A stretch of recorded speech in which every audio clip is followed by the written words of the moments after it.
1847 жыл. Россия жеңе алмаған Кенесары хан 10 мың сарбазымен қырғыз жеріне келіп жетті. Кенесары келмей тұрып, патша үкіметінің билігін мойындап үлгерген қырғыз манаптары қазақ ханымен одақтасудан бас тартты.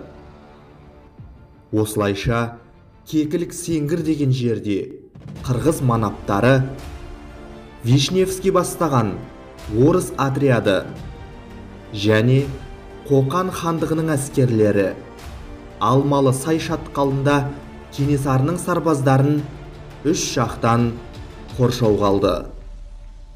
Осы кезде Рүстем Сұлтан мен Сыпатай батыр бастаған қазақ әскерлері майдан даласын тастап шегініп кетті. Бұл Кенесары ханның соңғы шайқасы болатын. Арыстандай арпалысқан Кенесары хан 32 қазақ сұлтанымен бірге тұтқынға түсті. Осылайша қазақ хандығын сақтап қалу арманы Кенесары ханмен бірге келмеске кетті.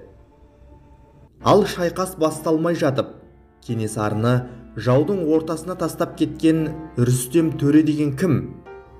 Құрметті халайық, арнамызды көріп келе жатқандарыңызға алғыс айтамыз.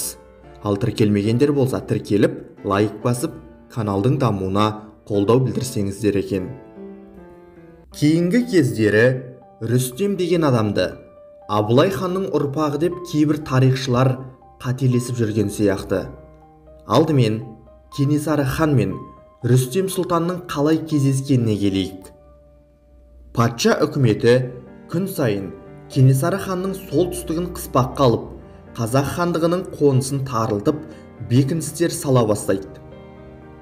Мұндай бекіністер бейбіт жатқан елдің берекесін кетірген соң, Кенесары амалсыздан ұлы жүз жеріне қарай қоныс аударуға шешім қабылдайды.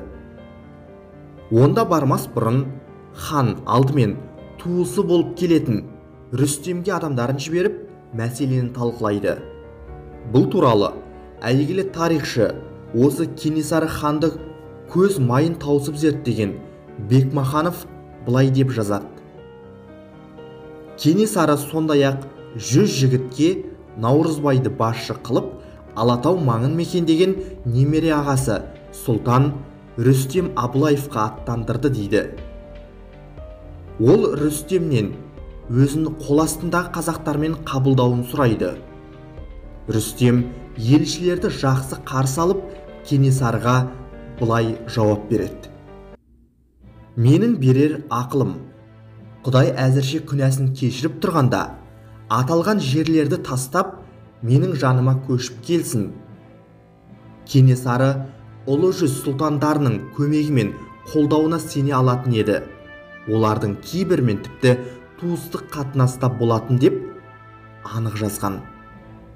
Енді қараңыз, Бекмаханов Рүстемді Абылаев немесе Абылайханов деп, оның Кенесарының немере ағасы екендігін анық көрсетіп жазған. Егер мұқият қарайтын болсаңыз, бұл жерде Рүстемді Абылай ханның ұлы екендігін және Кенесарыдан жасы әлдеқайда үлкен екендігін де бірден байқауға болады.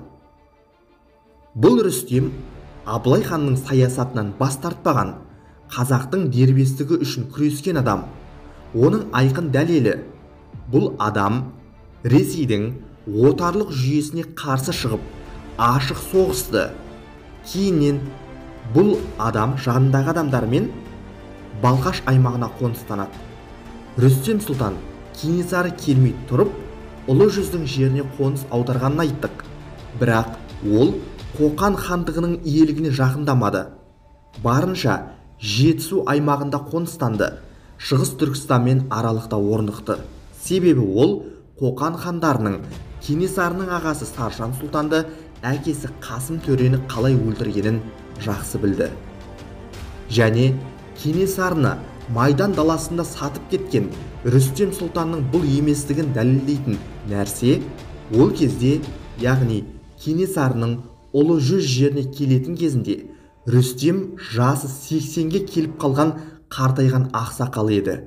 Ондай жастағы адамның қол бастап соғысқа қатыса алмайтыны айтпаса да түсінікті.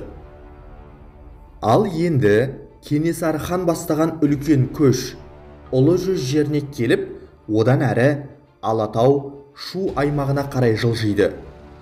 Осы жерде Кенесарыны кейін тастап кеткен, біз жоғарыда айтқан Рүстем төре мен Сыпатай батырдың иелігі бар еді.